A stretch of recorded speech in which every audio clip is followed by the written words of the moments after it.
Hello everybody and welcome back to the channel. Today we have a very awesome day as we get to check out none other than the beautiful Philippine Mars. This aircraft was just recently transferred all the way from Lake Pleasant, Arizona, north of Phoenix. Lake Pleasant, Arizona by truck down to Tucson, Arizona. This is Pima Air and Space Museum. This is going to be a really awesome day. I am here with Ramon from Boneyard Safari, and he's going to walk us through what Boneyard Safari is all about, everything we need to know about this beautiful aircraft, how it made it here, and what we can do to help preserve this aircraft. So stay tuned, you guys. I hope you guys enjoy this video. If you are interested in any of my tutorial guides for Microsoft Flight Simulator, or simply interested in supporting the channel, consider joining me on Patreon. Patreon subscribers level tier 2 and above have access to all of my guides as well as any future guides that come down the road. Patreon link can be found in the description below.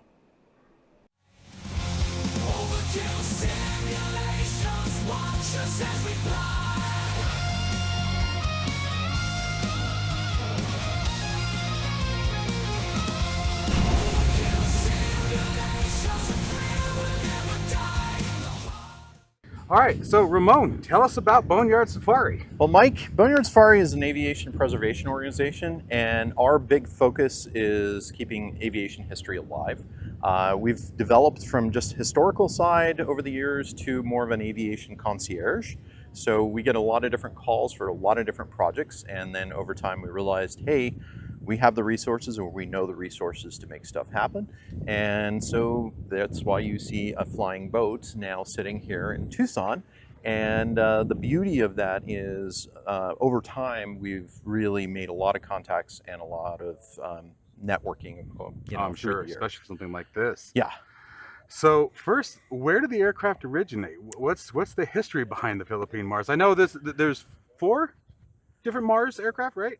There were 7 built. 7. And 4 were saved in 1956. They were literally retired from the Navy. This one was built in 1944. And they were retired from the Navy in 1956. They were headed to the scrapper. And a gentleman with the last name of MacGyver, no relation no to relation to the show. That's right. From Canada, was the head of, the aviation head of the consortium of logging companies. And what was happening in the mid-50s in the logging company industry in Canada is they were having huge forest fires. And at the time, they were flying with much smaller aircraft that were World War II aircraft. So they were dropping 500 gallons of water on a fire. Right.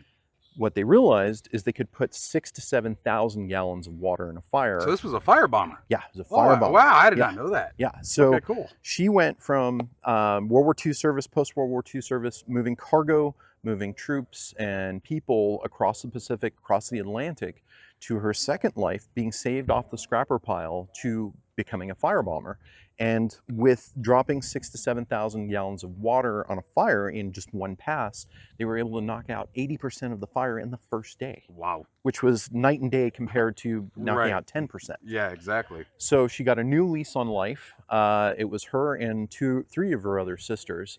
Unfortunately, 2 of those succumbed, 2 to mishaps, 1 to a flying mishap, and the other one to a storm. Okay. So she is the last of 2 left in the world. The other one is the Hawaii Mars that's at the British Columbia Aviation Museum up on Vancouver Island. And then we have the Philippine Mars. The Philippine Mars. So, very awesome. Well, this is incredible. Well, that's quite a journey. Where did the aircraft initially come from before going to Lake Pleasant? So she was up at Sprout Lake in British Columbia, and then flew from there down to Alameda or Oakland area. So they had to go through customs because they were entering the United States. And for an airplane, that's crazy. Yeah. So they literally landed on a Sunday, motored up to where the customs office were, and essentially set the anchor and waited for the customs guys to show up the next day. And from there, Monday, the 11th or 10th of February, I'm off by a day. She flew from there all the way down to Lake Pleasant and landed. And then next couple days, she was pulled out of the water, and then we started pulling her apart. That's very awesome. That's incredible. What an undertaking that must have been. Well, at this point, if you're okay, I would like you to give us a nice tour of this aircraft. There's certainly a lot of history that I'm already learning already. Awesome. But yeah, I mean, just take Let's it do away. it. Let's do go. it. Let's go, guys. So one thing before we go inside, I'll show you up here. We have what appears to be landing gear, but it's not landing gear. It's actually what's called beaching gear. And so she's a dedicated flying boat, doesn't have a way to actually land on land. And due to her size, what they did is they designed on kind of several other flying boats is beaching gear. So you'll notice the hookup up on top. And Wow. then down here, she's nestled into underneath. So these boxes are actually hollow and they're full of air. So they would actually float this out in the water, and that's the box would keep this afloat so it wouldn't sink. And then they would literally push it underneath and then lock it in. I'll be damned. So that's how they would actually get the aircraft out of the water. Hence why I had to be driven here from Lake Pleasant. Yeah. So I can't wait to hear more about that. That had to have been an undertaking. oh yeah. What an amazing thing. One of the comical things that we've noticed on social media, there was a variety of questions of why did it not just land at Davis-Monthan Air Force Base? Yeah. And then we're very Because it would have stayed there. right. It would have landed once into a Once. million pieces. That's right. So the funny part of it is, thankfully, our social media following, we've got some very dedicated aviation enthusiasts and lovers and pilots and crew, ground crew. Everybody educates the person that asked, why wasn't it flowing here? Because they're like, it's a flying boat with no landing gear. Landing gear. So it's 6,000 folks for the same thing. right. Yeah, pretty much. That's pretty much how it went. Yeah. I've been following you guys. That's pretty much how it went. Yeah. So the other fun thing to share with you, random fact, you'll notice all the rivets on here. She has approximately 3 million rivets, give or take 10,000. I'm not helping with that. Yeah, no. Okay. Yeah. And that's just on the outside. That's just on the outside. Wow. If we look up, you'll notice the two huge doors. Yes. What are those? And so there are two parts. So the square pieces are opening out towards us like this, and that's where all the water would come out.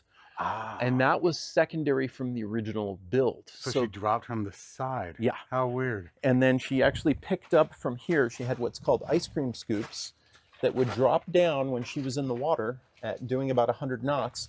And that would actually pick up all the water and just gravity feed all the way up into the aircraft. Wow. So imagine 6,000 to 7,000 gallons of water in less than 30 seconds going straight in. That's crazy. Yeah. So Absolutely insane. from design technology, it was really incredible. I mean, Yeah. really simple, yet somewhat state of the art for the time. 'cause Sure. we're talking late 50s. Yeah, definitely. Going back to the doors, so the interesting part of this is if we look at this, you'll see the bottom section is the newer portion, and those open outwards. Above that is the original doors that swung out. So you'll see the two hinges on either side, and then you'll see the rectangular pieces that are open.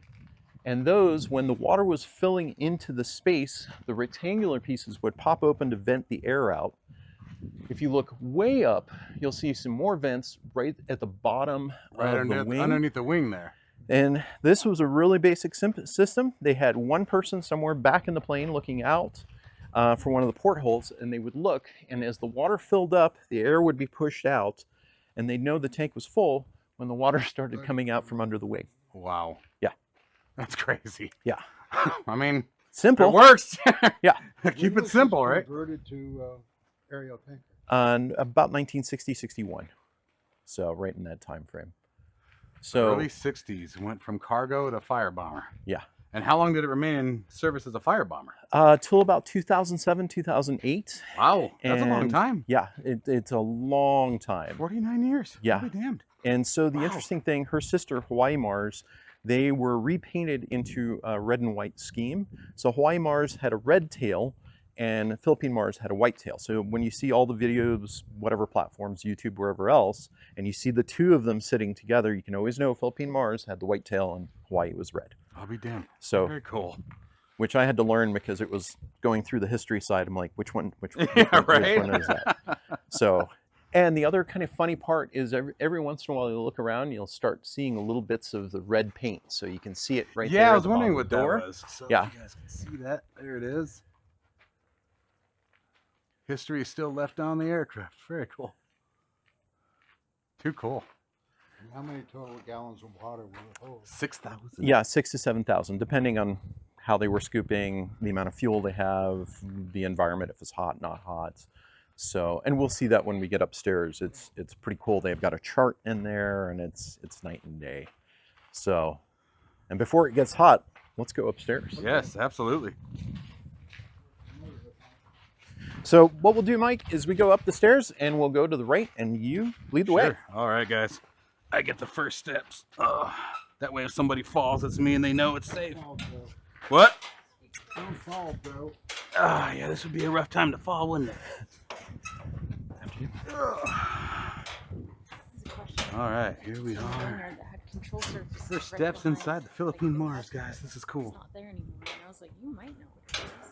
If you ever saw it out there. I'll have to He check. doesn't know what it How old all was. this is.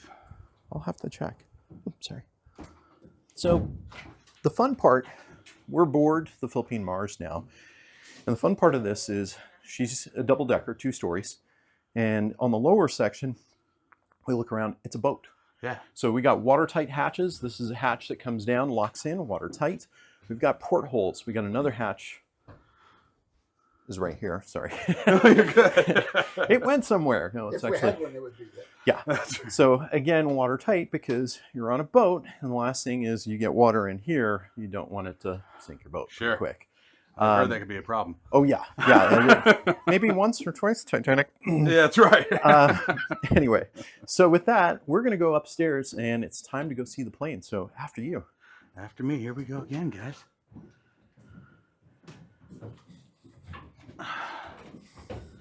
All right, look at that.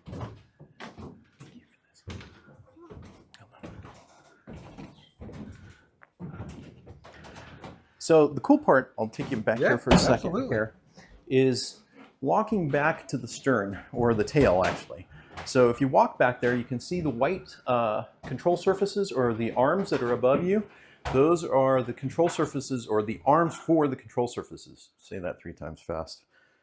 And they're labeled, so rudder and elevator. And then there's 2 portholes back there, because when the aircraft was on the water, they had 2 sailors, and their job was literally, one at the front, one at the back, to look out the portholes to make sure, 1, they didn't hit anything, and 2, nobody was going to hit them. Look at that, you guys. Gosh, it already feels like we're so tall, too. Yeah. And right now we're about 22 feet off the ground. 22 feet off the ground. Yeah, Tail, roughly, yes. give or take a foot. The other thing that I really like showing people in here, so this is the vestiges of the 40s. Back here is this little box that opens up. And if you notice, there's actually a little vent hole that goes outside. Oh, yeah. So back in the day, when she was a cargo transport and people wanted to smoke, they could smoke and then do that. All done, close it up. You want to smoke more? There you go. And that was definitely part of the 40s, for sure. Oh, yeah. Yeah, definitely heavy in the 40s. If we look down here, you'll notice there's, you okay? You good? Okay. Newer green panels, and that's replacement skin. So the original looks like it's corroded. It's actually not corroded. So from here to here. Yeah. And then this portion is new. That's original. Right. And the common mistake or common misunderstanding people have, they look at this and they go, oh, that's corrosion. It's like, no, it's 81-year-old leaded paint. And Take a deep breath. Yeah. Like, I don't know if you have a house, but if you have a house and it has 80-year-old paint, it's probably not lasting. Yeah, no. This gets pulled out and put in. Needs some grease because it's Sure. sticky. Uh-huh. But essentially, when they were at a dock, you would run your rope Mooring lines? Yep, your Yeah. mooring lines there and tie off. And that way, because these are angled this way, the rope wouldn't touch the side of the aircraft. Oh, I'll be damned. So something Nice. super simple. That's the And kind of crap I pay attention to. You know, you're going to ruin my paint? like, oh, well. So you start looking at this, and this is a 1944 design. Yeah. So you look at stuff like B-17s flying, and it's just lines, and they're pushing and pulling. So there was hydraulics on these. So Right. these are torque tubes, the big white tubes. And so there's a hydraulic boost on there to make flying a lot easier. Sure. One of the pilots, when I was talking to him, shared with me when they went to turn the aircraft, it was very much like flying a big boat because it'd take up to 30 seconds for the aircraft to actually start doing anything. 30 seconds? Yeah. Wow. So they'd push the rudder and they'd wait and wait. And now, then would finally.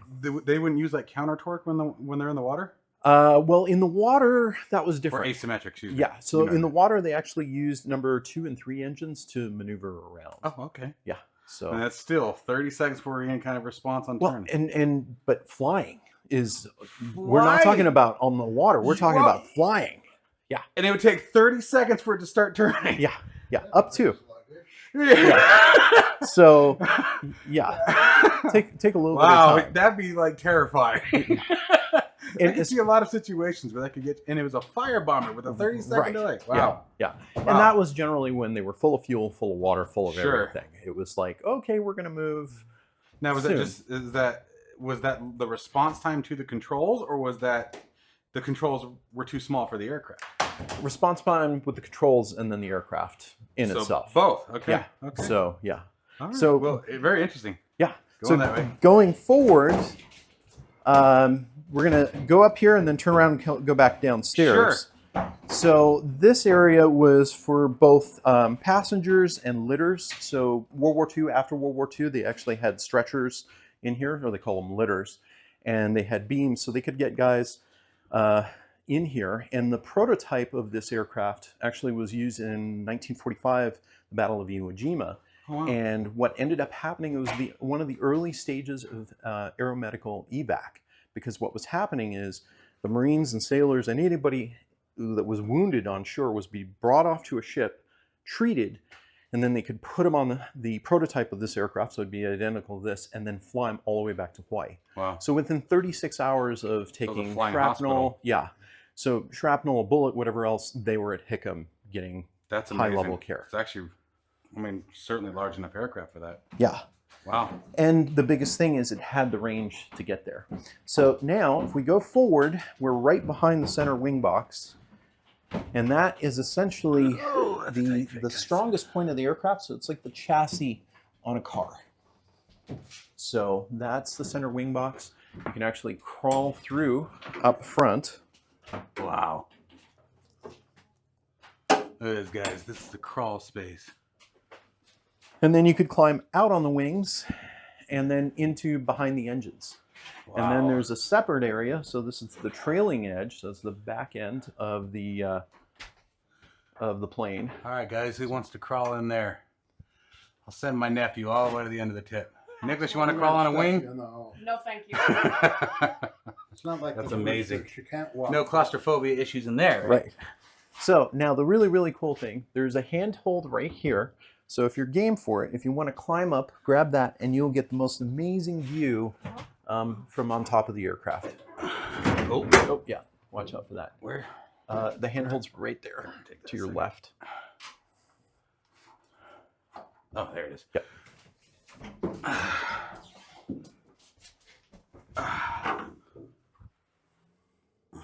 Here we go, guys. On top of the Philippine Mars.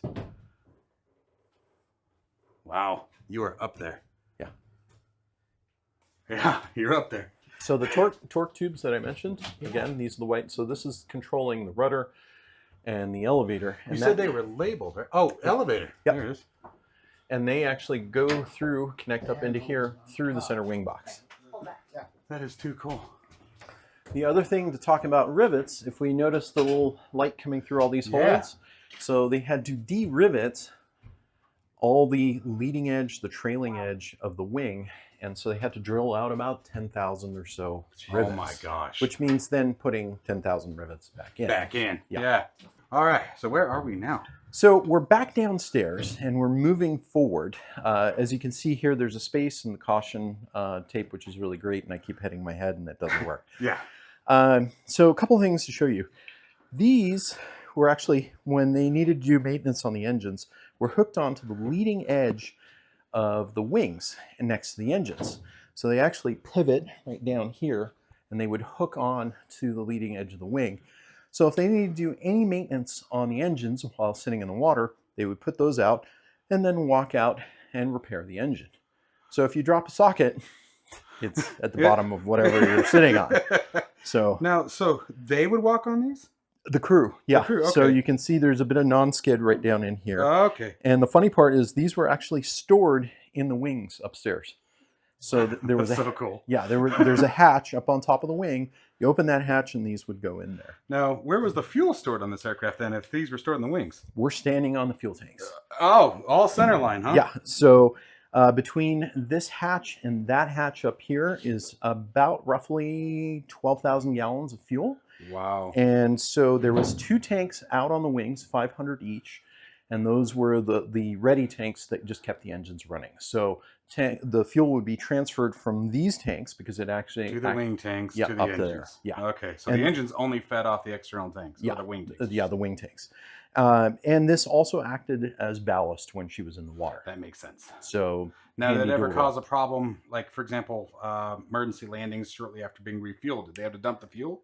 Could that cause any problems? No, they could still get back in the water and, Yeah? and be totally Okay. fine. Yeah. Very cool. So one of the next things, and this is her second life as a fire bomber. So I'm going to open this up, and Sure. this is for the ice cream scoop. So this was the tube Oh, where this the that water. one. Okay, so we're right above where you showed us earlier. Yeah. So You guys want to these, see? yeah, these tubes are essentially where the water was brought into the aircraft and into the water tank for the firebombing roll. And you can see quite a bit of grease. Yes. So, and it was a water tolerant grease that could be used because it was going in and out. So you're actually standing right where one of the tanks were. So the way it was laid out, this is the center 2 sections for the tank. And that's about 6,000 gallons. And then there's another tube. Just from here to here? Yeah, well, from here to right up to here. Oh, wow. So that's 6,000 gallons in this space. Gosh, can you believe that? That's crazy. So the beautiful part of the water tank is its majority is made out of wood. So it's a plywood that was used, and then it was reinforced on the outside with steel. And then on the inside, you see all the stringers that are here. Yeah. And so the really ingenious part of it is you're bringing 6,000 to 7,000 gallons of water into this space in 30 seconds. The time frame is still crazy to me. Yeah. You said it refilled at 100 knots? Yeah, around about 100 knots, just skim across the water or the lake or the ocean. And then the doors that you see there is where the water was dumped Where we were talking out. earlier, right. Yeah. Looks like there's the release system. Now, do they just open them from the cockpit? Yeah. Okay, cool. Yeah, they'd flip them open and they'd open up. So now we're back up into more cargo space, and this was used for cargo or seating back in the 40s and 50s. And then over here is a little unique piece of design, and this is the refueling compartment. So you can actually see where all the lines go. There are 2 lines going up, or actually 3. Those go up into the wing. The motors to pump the fuel up are right here. And then if you look at the red piece that's over there with the handhold, if those motors went out, you could actually hand pump the fuel back up into the wing, Wow. which was about 100 pumps a minute would get you 20 gallons. So And strong arms. How many gallons does this thing burn per minute? Quite a bit. I'm guessing more than 20? Yeah. So if you look over here, this is something that's going to be very similar to what you have on your vehicle. Yeah. It's almost an alternator. It's actually a converter from DC to AC. Gosh. So this is just pulling power off the engines and then converting it and sending it upstairs. So as we go forward, now you can see the deck goes from metal or aluminum to marine grade plywood. That's right. So this is just ballast area and open up. Now the view out here is pretty cool. You can look back up and see the engines, which is pretty incredible.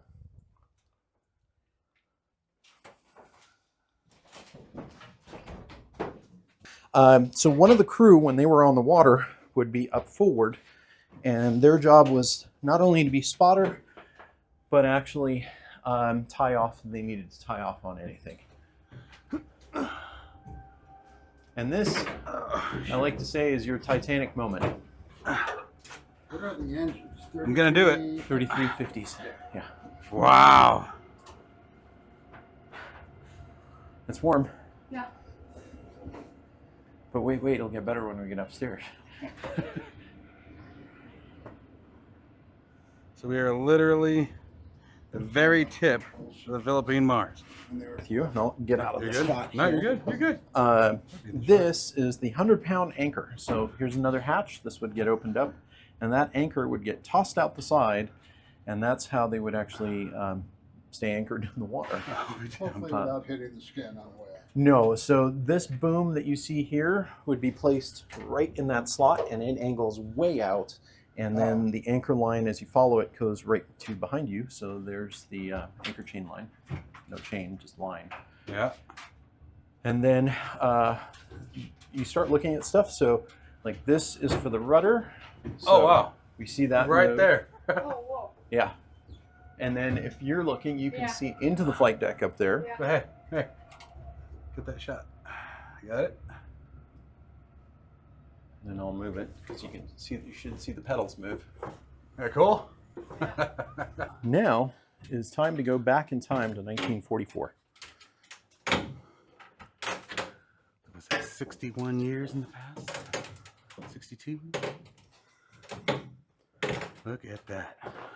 So we're looking at the flight engineer station, Yes, sir. and modern day aircraft have computers to operate the engines. So back in the day, they actually had 2 flight engineers, and they would manage where all the fuel went throughout the aircraft. And as you can see, there's a ton of switches and gauges. One thing we like to point out, the white gauges are new ones, the yellow ones, Are the originals. those are the originals from the 40s. So one thing that's kind of unique about this aircraft is the flight engineer could actually operate the throttles on the engines. That's right. So you'll notice that Oh, look at that. so they're being operated from the cockpit right now up on the front. So they share the linkage. So she's moving them up over there, guys. Yep. And you see the move all the way back here. That's cool. Yeah. So the I always running wondered about that. yeah, the running joke is back in the 40s when the flight engineers actually flew the airplane, the pilots were there just to be cute. Just kidding. That'll come back on me. I know That's that all one. right. Sometimes you got to take the shots to be funny. Yeah. So what do we got? We got mixture, throttle. What is the A? That is that's the alternate. Yeah. Okay. Yeah. And then to your left, you'll see all the fuel controls. So left wing tank, right wing tank at the Oh, top. yeah. That's how you swap. Okay. Yep. And then all the fuel that comes from down below, and they had a whole routing. So you're routing this all through the aircraft. So from the tanks down below all the way up. That is too cool. It's a little more complicated than left, right, both. Yeah. So- Yeah, it is. One other thing I want to show you Oh, is yeah. this actually has a closet. Oh, hey, it opens. Okay. And Look at that. these are original because they haven't come out. Yeah, guys. Anyone want a 1944 hanger? Yeah. Look at how they were made. Look at the metal up on top holding them together. That's cool. It's like a riv almost. So it's kind of cool when you start seeing like Yeah. that's the original. 60-year-old hangers. Yep. Now, other fun thing is you got a hatch right here. The view is incredible of the engines. Wow, we are right there. Yeah. I guess that makes sense from an engineering standpoint, doesn't it? Yeah. And if you needed to get up on top of the aircraft, You literally, you'll notice yep, the I see the handholds. steps right here. Yeah. those are Anybody want to go for it? So But you can go look. moving forward, over here on the left is the navigator's desk, and this is original to when the aircraft was built. Wow. And then up to your right is the radio operator's desk, and he had the nice chair. Did have the nice chair, didn't he? Yeah. Armrest and everything. How about that? And then the best seat in the house, There it is, folks. right there. The flight deck. Look at that. Is this a lunch counter? Yeah, pretty much. Look at that. Oh, what are you doing? Get a little wiggly. That's okay. Too cool. Is that rudder trim? Yes, it is. Yep, rudder trim. And then you'll notice, oops, sorry, No, you're good. on the handles for the throttles, the 2 inboard engines, Uh-huh. so engines 2 and 3, the handles are made out of wood. And the reason why is if you step up here, when it was on the water, one pilot would be standing up looking out, and that way they could actually tell which Oh, wow. engine Look at that, guys. they're touching. So during a water landing, someone had to stand here and make sure they hit the water? Well, no, once they were on the water and slowed down. I see. Okay. Okay. Wow. Although that'd be a fun ride too, though, either way. Instructions like sailboats. Yep. because you can't see with this your view plane out Now, here. the modern avionics, that's a requirement, isn't it? Yeah. So Hawaii Mars had much more updated cockpit, and those are the doors for dropping all the water, or the controls for the doors. So they would actually release them from here? Yep. Like, yeah, so you got your RPMs for all your engines. Altimeter. Very basic navigation still, huh? Oh, yeah. When doing firebombing, do they fly with a full crew? Yeah. Yeah. So they'd have a crew of anywhere from 6 to 10 aboard. That's too cool. Yeah. And then, There's the comm panel. Holy crap, look how old that is. yeah. And then it does have ashtrays. And in this ashtray, if you look in there, you can actually see some cigarette butts. Are those from 1944 too? I don't think so. But there's no comment about that. That's still cool, man. And oh, hey, and then we got elevator trim here. Yeah, yep. The size of that trim wheel. You guys think the one on the 737's big? Yeah. Holy crap. Another thing to show you while you're right up there. Sure. If you look in the right corner right there, you'll notice wing flaps. Instead of having an incremental 5, 10, 15, 20 degree down, it's actually a switch. So right now it's off. Up Yep. is wing flaps up. Then there's down, and then there's takeoff and approach. So it goes 3 ways at Three the bottom. The position. Yeah. preset switches? Yeah. Okay, and so what is this? So Mike, this is a book that's been put out by Wayne Coulson. You can find it on Amazon. It shows a little bit of history of all the aircraft, including Philippine Mars. There's pictures of it in there. And the cool part for this project, everybody that has had a personal connection or worked on the aircraft has, we've invited them to sign it. This book is going to stay with the aircraft. So Mike, I'd like you to sign it because you're now part of her history. Wow. Okay, cool. So Absolutely. please do.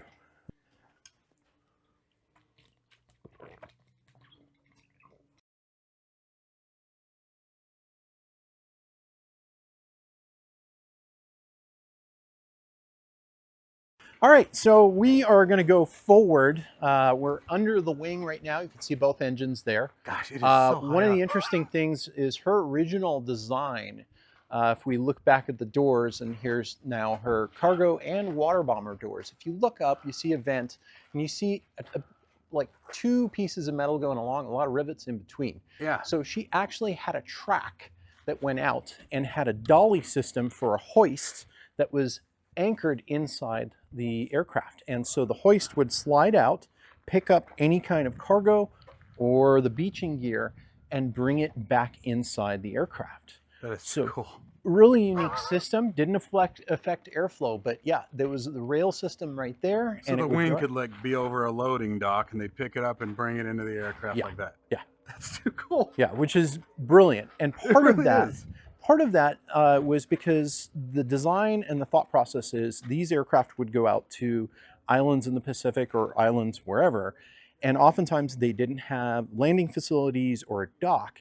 And so the whole idea was for the aircraft to be self-sufficient. It would do everything and then fly on. Sounds like it did too. So as we walk around, we'll look at a couple of things. One of the things I'll point out, just like on any boat, there is a zinc attachment point. So the zinc actually works to help prevent corrosion, and it's supposed to essentially repel any corrosive seawater, I'll be damned. technical term. But any boat that you ever see is going to have that same zinc connection. Look at that. Anode? Yeah, zinc anode. Thank you. Sorry, English sometimes is hey. very hard. Not enough coffee today. Fact. And the I cool only had view. one monster and that's not healthy. Don't. That's my memory for the day. Actually, I'm going to make him ask you a trivia question when we get to the back of the plane. I'm going to see if you get it. Sweet. Heart? Yep. Yeah, okay. And what are those hatches right there on the front though? So those were secondary access points if they needed to Okay. get to anything. They pretty much stayed closed, Okay. but they could be opened inwards and then Oh, also okay. see what's going on in the hull. Gosh, he's big. Yeah. And that's where we were just a minute ago, guys. Way up there.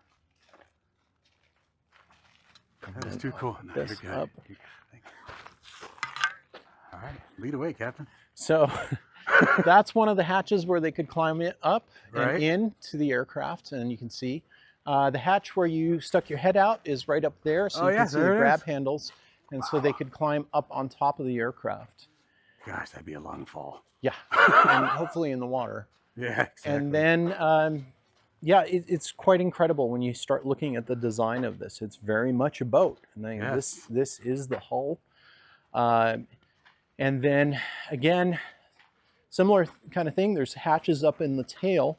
So they would pop those little hatches and they could actually climb out and inspect the tail. So before every flight, you have a pre-flight. Right. You have to pre-flight your aircraft. So they would actually go out and check to make sure any birds didn't like just start And building a literally nest just in walk there. out on the tail and hang out. Yeah. So yeah, it's incredible. And Really so is. as you see here, she's being put back together, and we're sort of on the aft end or the rear end of that. So you can see the trailing edge still needs to be attached. Yep. And then of course flaps and then ailerons need to be attached, and the ailerons go way out there and the flaps are right here. Right. So each engine, these were 3350s was the designation type for the engine, and each engine had about 2,500 horsepower. So she was 10,000 horsepower. Marianas Mars, I believe it is, was the last one, and she had 4360, and they had engines, and they had even more horsepower. So the range on this, yeah, the range on the aircraft was more duration. So some of the longer flights were 30 to 32 hours, and they would go 4,000, 5,000, 6,000 miles. Wow. So you're talking some really long legs on this. So another little random thing to show you is the marker. There's another one of these on the other side of the aircraft. It's right here. And this is where the center of gravity is on the aircraft. Oh, I'll be damned. So Oh, you cool. can put her up on stands. She's leveled out, and they literally put one of the pin lines down here to make sure she's It totally hung in level. line. Yeah. I'll be damned. So So simple and yet yeah, so effective. yeah, it's truly amazing. We do a lot of the commercial setup in the flight simulator community, you know, and so we're constantly calculating weights and balances, and they got a notch on the side of the plane that tells you everything you need to know. Yeah, and there it is. Notch in a string. And then back here, every aircraft has a tow bar. Yeah. So as a running joke, it was named the Mars bar. The Mars bar. She's named Candy bar, yeah. Yep, named Martin Mars. I'm guessing painted accordingly. Yep. Oh yeah. So our That's running cool. thing is every aircraft has a heart. Well, this one literally, she does have a heart, and there is her heart. All right, guys, there's the trivia question of the day here. What is the heart-shaped doors on the Philippine Mars used for? Comment down below and let me know what you guys think.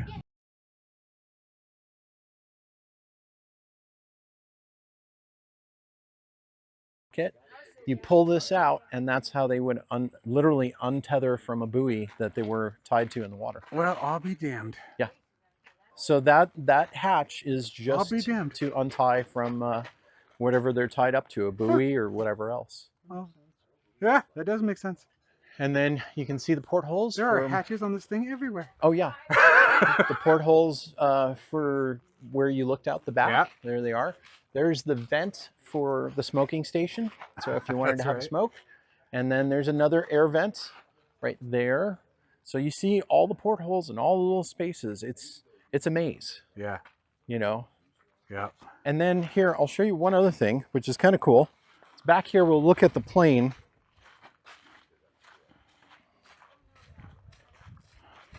So on the back of the plane, what I was talking about, like every time the aircraft is going to fly, they have to pre-flight the aircraft. Sure. So part of that pre-flight, if you'll notice, there's a couple grab handles right up at the top of the vertical stabilizer. Oh my God. So right That's- between Navy and JRM1, there's Yep. right there.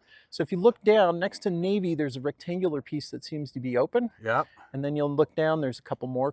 So there's actually pop out foot and hand holds. So you could actually climb up there, push, it opens up, and you can climb all the way to the top. So every time this aircraft flew, before she flew, somebody had to go all the way up, make sure no birds had started making a bird nest in the rudder, because that would lead to a very bad day of flying. I've heard. Yeah. Yeah. I'll be damned. And it's totally integrated into the rudder, so it folds right in there. The auxiliary power unit vent. You'll notice a sort of rectangular dark spot that's opened up. Yep, I see that. There it is. Next to it and above to the left a little bit, there's a hatch. And that's actually how you can climb into the trailing edge of the wing from outside. And then again, there's one more way out there. I'll be damned. So, and keep in mind, the wingspan is 200 feet. So right over there is Boeing 747 SP. Yep. Its wingspan is within a couple feet of this wingspan. So just to give you a size. She's a big bird. Yeah. What was the rotate speed? I think it was somewhere around 120, 130, somewhere in there. Dry loaded, not heavily weighed down. I think it was like 90. Wow. But she got moving. Yeah. Wow. And we got more trainage. There is one other topic I want to touch on that we haven't actually gotten addressed yet. What did it take to get it here? Magic. I think that's the scariest part. So I also do a simulation called American Truck Simulator. There's a lot of driving enthusiasts out there. Yeah. This young man, actually our cameraman, has been on my truck sim. So awesome. How did you get this here from Lake Pleasant? Because obviously it can't fly here. Yeah, so the one of the biggest challenges with this was obviously disassembly. The last time it was pulled apart was in 1944 when it was built. So the tail had to come off, or the horizontal stabs, the vertical stab had to come off.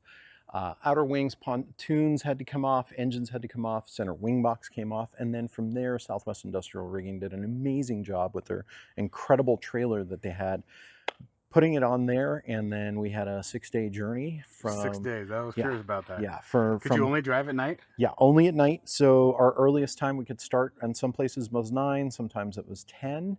And then at one of the longer points, we had about 44 support vehicles, and that's not including another 8 DPS vehicles, and that's not including our own vehicles that were inside the convoy. Sure. At one point, we got the drone up and looked and figured out we were at about 5 miles spread out. Yeah. So we were like, blinky light how here. How fast could you go? How fast did you have to make there? What was the top speed on the way down? About 25 miles. Oh my gosh! And how many miles that Lake Pleasant was that? 400, 500? No, it was like I think we were close to 200. 200? The route we took. Oh, okay. Was about 200. Okay. So it was a long, slow journey. 25 miles an hour, guys. Wow. All right, guys. So I really hope you guys enjoyed that tour. This is an absolutely amazing aircraft with a ton of history, and the featureless and what it's capable of doing absolutely blew me away. So, Ramon, thank you very much for this opportunity. This has absolutely been great. And what can the community do moving forward? You know, do you guys have a website, a way to reach you guys? We do. We're on almost all social platforms except for OnlyFans. So we're trying not to do naked airplanes. And nobody will like my toes. So, so we're on all the major platforms. Our running joke, especially on YouTube, is don't like us, don't subscribe. Because it feels like a really big commitment, almost like a marriage. No, I'm just kidding. Do whatever you want. So we try to update daily. We do a variety of projects. Obviously, Philippine Mars has been pretty dominant for the last 4 months of our life, 5 months. But we do a variety of other things. Obviously, we're here at Pima Air and Space Museum, and we got a whole ton of aircraft. And so we go explore, and we encourage people, if you've got questions or you want to learn about an aircraft, just let us know. Because 1, we've got the access. 2, we have a variety of different projects, and we love the questions. And yes, I'm human, I mess up, so I own that. And if I've done something earlier, so don't worry about that. So, but thank you for having Absolutely, time to come out. No, this was great. And guys, the link to all of their social media platforms will be down in the description below, so make sure you guys check that out. Yeah. Well, Ramon, thank you very much. I'm really glad that we got to be out here. This is a beautiful aircraft, guys. Again, links to all their social media and websites down in the description below. Make sure you guys pick up some of their merch to help them out. And as always, stay safe and healthy. See you in the next one.